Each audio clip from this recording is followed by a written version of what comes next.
everybody, welcome back to another Sewcialites 3 video. Today we're going to work on block number 14. Block number 14 is the crisscross star block designed by Lori Holt. This is a beginner level block. What's really nice about this block is you don't have to worry about losing your points. The way that it's constructed, your pieces overlap outside of that center square, so there's no worrying about matching up or losing any of your points. I'm going to sew the 9-inch block with you on camera today like I've been doing. A couple things to watch for as you're laying out your block. Notice how the C, the red C, is over the blue, and here this blue is over the pink. So one side is always over the other side. So you've got over, under, over, under, over, under, over, under. When you go to lay out your fabric, it helps to think about that. Let me show you what I mean. Here's how I have my design board set up. It's an 18-inch design board. See how I have the pink over the red? So over, under,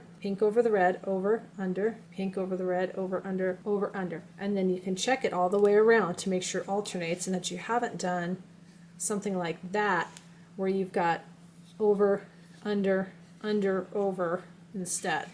It's consistent the whole way around. There's one on the top and one on the bottom, and it alternates all the way around your block. I'm sewing this block with the Little Sweetheart and Cloud 9 fabric lines by Aditya Sitar of Laundry Basket Quilts. I want to take a minute to talk about the instructions for this. They start us out with our A and C. Those are your blocks right here on either side of the center. We do the one color, which is whichever color is going to go underneath is the color you stitch down first, and then the next color. So we make all 4 of those. Then they have us assembling the block and adding the corner squares. I actually added my little corner squares first before I assembled my block. I found that easier. I already made the 6-inch block. What I did was I started with the corners, because you can work these all at the same time and then chain piece. It'll go a little bit faster. I'm going to lay these out.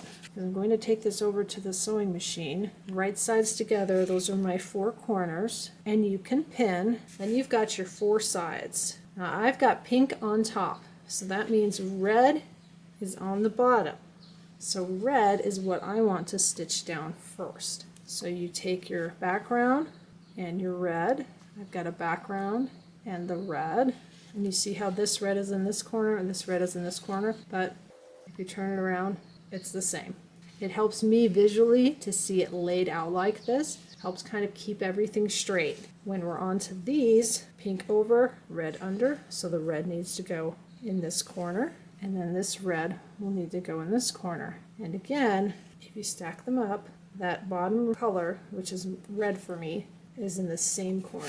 Do you see that? Whatever's your bottom color can go on the lower right of your background square. And then I've also lined up my corner squares. Now my background is a print, so when I laid this out, I looked at the print, found kind of the emptiest looking corner, and that's where I put my corner squares. I can turn them all though, so they're all the same orientation as we head over to the machine. It'll make it easier for me to sew. We're at the featherweight. I'm going to use the diagonal seam tape rather than drawing lines on the back of all my squares. I'm going to start with the outer corner squares, and I am not going to pin today. I'm going to wing it. We'll see how it turns out. Make sure it's nice and lined up. Go ahead and go corner to corner, and we've got 4 of these. This is a great beginner block. You can do all sorts of color combinations, and it looks really fancy and really hard, but it's a very forgiving block. Here we go. That's the 4 outside corners. Next we have our inside blocks. Remember, all of your colors are in the lower right hand corner. I'm going to do the same thing. I'm using the diagonal seam tape. I'm using the red line. We're going to sew corner to corner on all of these, just lining it up and using my hands instead of pins. Everything is joined together, so I need to separate everything. And then we can fold and check all of our corners before we trim. Make sure that they're nice and even, or as close to even as you can get. Let's have a look at one, because we're going to cut these off a 1/4 inch away from the sewn seam. This looks like it might come up a little bit short, but let's have a look. Yeah, it is a little bit short. I sewed it a little bit crooked. To me, that's not worth picking out. I'm going to go with that. I'm going to check all of my blocks This one's a little bit short too. That's okay. I'm not concerned with it being perfect. Looks like I was pretty consistent on getting these short. And then let's check our corners. That looks good. The only time I'll pick it out is if it's really, really bad. Like this one is kind of close to really, really bad. I'm going to look at that under better light. I may have to redo that one. Once you've checked all your corners, you want to cut a 1/4 inch away. I'll just cut this one with scissors. And you're going to do the same thing on all of these. Like that. And then press it at your iron. So you'll do that with the corner blocks and with the bigger blocks. Same thing. Cut, flip up, and press. I did decide to re-stitch this one. It was really crooked. That's much better. These are all pressed. The ones that are going in the corners I can set aside. We're done with those for now. I've got 2 of these and 2 of these.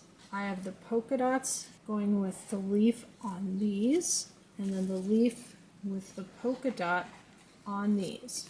What you're going to do is grab one of your pieces here. Here's that. This is your fabric A and your C. Here's your other fabric C. It's going to go in the lower corner like that, and you're going to stitch corner to corner just like you did. Make sure you're matching everything up correctly.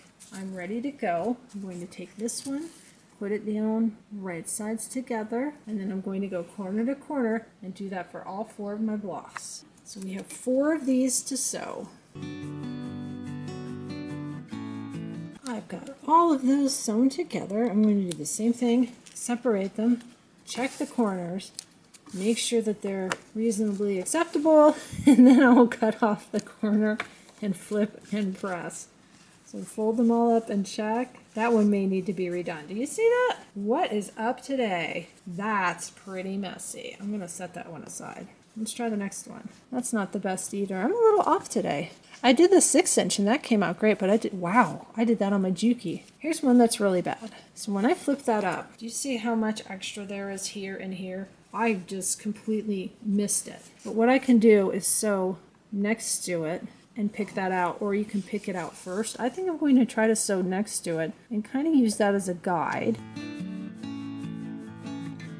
Let's have a look at that with the second line of stitching. I'm going to fold that much better. I'm going to check my other 3 and decide if I want to re-stitch. If I do, I'll do that off camera. Once I've got everything stitched to my satisfaction, I'll cut a 1/4 inch away, take it to the iron, flip and press. I redid each and every one of these. They were so crooked. Some days it just happens. When we place these, remember the color goes on the outside.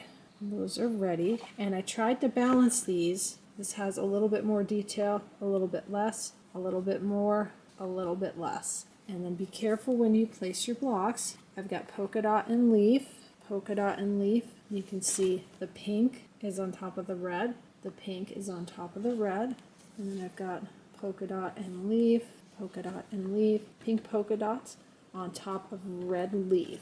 And just so everybody knows, I am in the new room. I'm still working out lighting, curtains, overhead lights. You can see a shadow today. I'm working on it. What we're going to do is sew that with a 1/4 inch seam, sew that with a 1/4 inch seam, and then that with a 1/4 inch seam. And then I'll go back and do the other side, and then I'll press the rows all at once. And I'll chain piece. So I'll do these and then these. But before I do that, I better make sure I cut the corners. Do you see that? I pressed them and I forgot to cut the corners.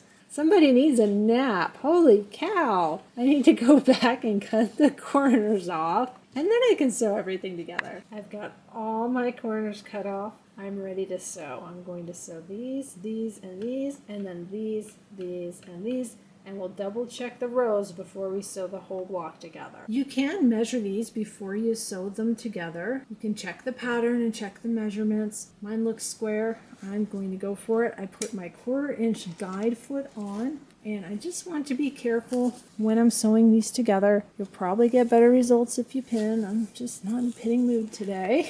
So we're going to sew our seams. I'm going to go down one side and then the other. Got everything sewn together. I want to double check, make sure everything is the correct orientation. I didn't flip anything. I didn't sew anything in backwards.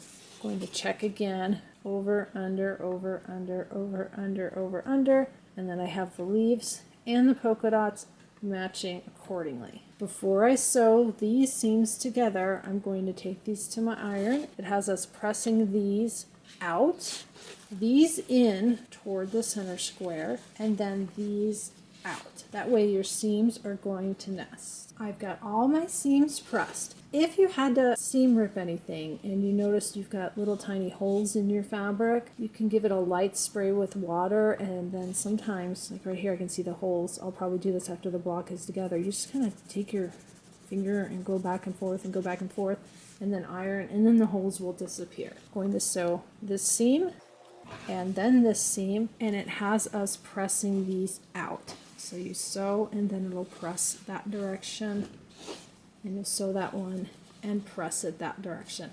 I'm going to sew those two seams. Again, your seams should nest. Pin if you like. I'm kind of winging it today. We'll see how it turns out. All pressed. It looks great. That corner's really crooked. Here comes the fun part. Let's measure it. Almost exactly 9.5 inches square. I've got a little bit of space and a little bit of space. It was really worth picking out and restitching those 4. What I'm going to do, since I've got plenty of space all the way around, is square up this block. I'm going to get a bigger ruler so I have a little bit more to work with. Find a line on my ruler, line it up with my seam so I know it's straight, line it up with this edge. There's extra here. This edge is flush. Let's go ahead and trim a little bit off. You can see I'm not trimming that much off, just a little bit.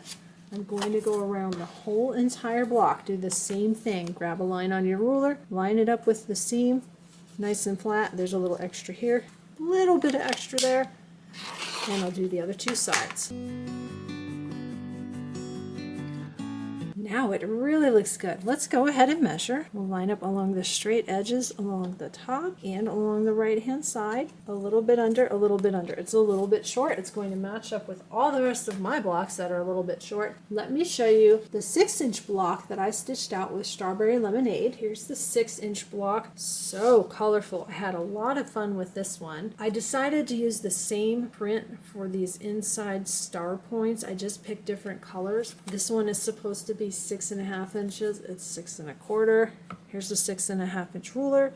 You can see it almost exactly lines up with the 1/4 inch line. So it's definitely short, but my blocks have been short all along. I'm very consistent with that. So it will all go together okay in the end. Thank you so much for stitching along with me again for Sewcialites 3, block number 14. Any comments or questions or suggestions, go ahead and leave them in the comments box below. I do read and respond to everything. I hope your blocks come out beautifully, and I'll be back next week with block number 15. Hopefully a little bit better with the lighting. See you next time.